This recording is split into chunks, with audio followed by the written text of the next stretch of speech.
Meno gang me ben, meno gang me te quaro mewa. Tien paro wa ukema, kimin wa abilo. Wo aki patong, sila wo wa beri patong. Gang me tin me te quaro me ben. Tin wa chi wall. Wall gang mamewa. Yo pa ukema gichi kanyi wala neno gichi kinu kanyi pandeya mama dadana aki pachua an la kwaro panalwa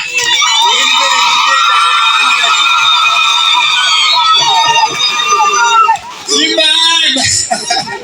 ara biru pajo chuna yo madanda bebe kwe butin Akoy wunduchu bebe kai Bishop Jul Moro kilo telwi lega duju koy wun bebe kai yo koy wudda koy wunweng Beka being kumamba Ni Acholi ma winyo mera chiga boy logo pere Babe winyo lo tera mukene gulo pere Mama no where actually enuni uwe. Mama no where en actually palo dirwani ki waro ki gero. No. Ki jami ario wija mabe. Peo bero ni laj pangom mabe wa kirika bero bero ki ada. Peo bero pilonyo machi take mama ko beri tika none kaweng. Peo bero welwa bien kaka mo kene wel gidit loyo mewa. Tie jami ario mano mot mala chuyo mi bora chuli ku wera chuli uno tie chere mala man. Ukwa mapire tek maloy duchu kira chuli. Neno Acholi, teach Acholi. Matian lokeni Acholi no gilo lo me ada Acholi no gin lugen Acholi no chingi pe kala jeme padano. Gigi neno biyo neno mabo pegi neno mai yingi en ke ken mai te oyedi neno mabo. Era yeo wera churu belu tera wong mapapa. Punye malotiyo no kipayo wako. Punye muchui. Kage meru wiye igang kwang pamoro. Kutika winya wai. Ena yin mumi yukeru madik bora churi. Ena mumi yukwiri kiryeo kitela bora churi. Kutika winya wai. Meno bero wi mokwa mwera churu chuli riam chalo baragor me ario dudirwai no luel gichi te kwaro mamegi peguliere yamo pegira porabo gingini giranga gi tina wachuni an la kwaro pa okemako awo chukwere ma okema akiyeko da dike wochu ko kwere ma otawo akiyeko wangini wanangagi tila wochu ne an la kwaro pa la lwa bagisikanko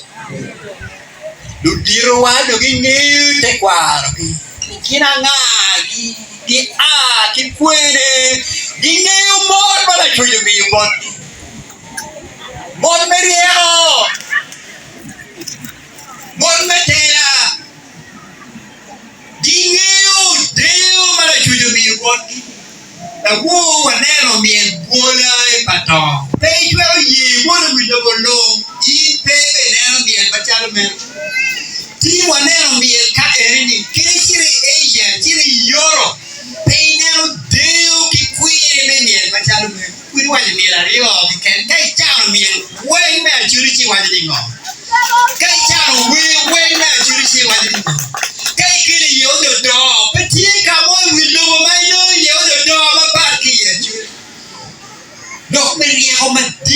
puonjo kiyudo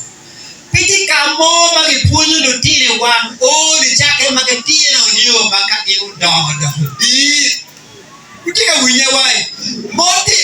la chulo bi bora chulo ka cham muroni cuisine mur body cuisine cham pa jomo ken ka do kiari ade do duong ma wache kot ino kon no marati tereko ento pa chuli cham a kan uchane wabulu wichama papa kitiri yo ma papa Piti chamba karamo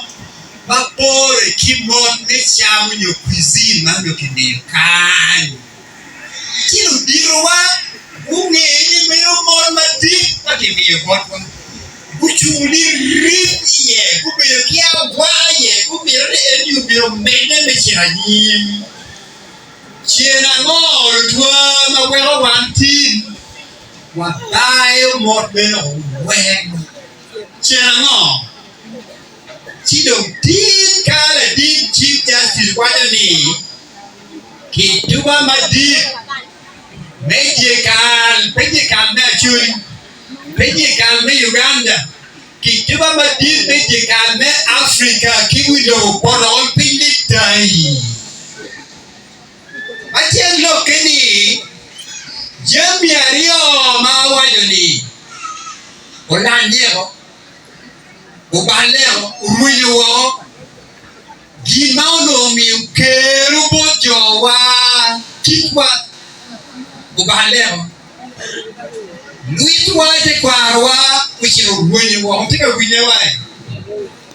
Enwa ye minto Pajo Manitinga nawe Ene to Pajo endu Kumbini ngoma time botwa Uwaja kama androba Wada olukuo Maboma na Pwale wiko Mire walui nyoy ngom Kumbili wachiro wata Wanyimbaru waki Boro wak Wayampetime ya churu Chiro wayamu wadero Paru wak Wadero jiri paru wak Kari dam kacharo ne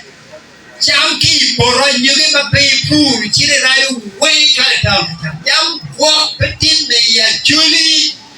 ando je meni uduchu jam wando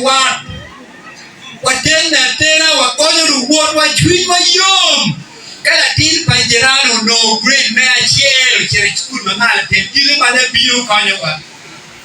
Kumbedi wang wachol, twin wachol, yero wanye chalo matoro. Awali kuba, pewa miro wanen kim noma be bolu wotwa. Man kama wa oye, twin me wando bere kiwa. Yamba wano do. Ka wula mo time kamo, kiru time wa kama bo chalo mo. Kuyo mao dan wen di mama back do time kumbe wadolo wola time ni uduyi kabere mapapa tu moro cha kamara bere tu yi ine dwe ario wa yigo dana boro matu wolo yangu mati ka time ya Acholi pela na pelo bola pe wesna tika time kan botwa man tika time ikijo pa Archbishop January home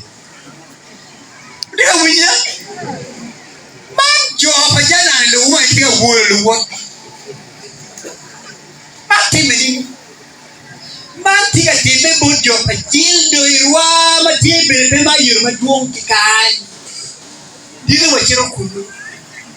wale kubi watika uwodwa kawana uwodwa jopata uru kero matime nini utwa matime nini unma hotelo nega wapoi on lega kalroy chien bere wapoi kalroy chien bere jul unu wale kidaro ni ngoy on lega wale ni ngoy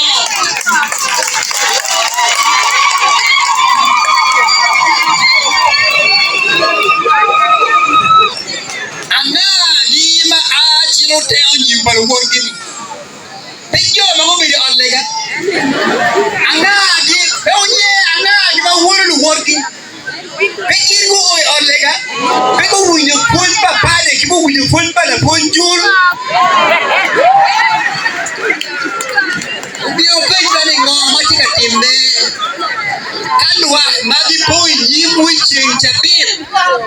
di adi ti ma rani ko luwo di wa machalo man wa poro wa o wa kwere ngi timma pa Jildo Irwa ki da wuru ke da bi mo ke da nam bende ni wa mero wa nen ta ani ki pa ba ku kero ni meni ye ko ni meni ye lo te machalo man kino kage chimu to kwa de kakare u o yan pa Jildo Irwa ni kakare male kama de wuru kero do ye endo git eni wendo ko git eni wendo wola ada bele kingi kai kai makale mani baby no git me we ni kutika winya wae ara do kala ma wa do pa kia chui pa jana ne do pa kia chui pa Jildo Irwa kutika winya wae le wuti ti wa kiro kwere ile utire wadao gina nyera padano wadao gina chaya kutika winya wae pien kit wado la kewa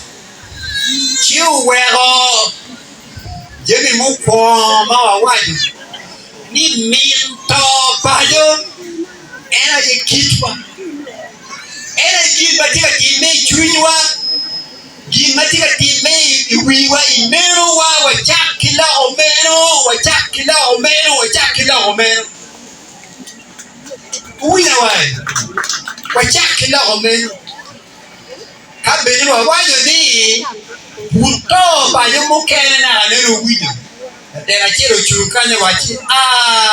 tano tika to maduong ni rudicho biro to pa yo yam pedano to Irwa me eni yam tuo piti Irwa ma ko pati kwini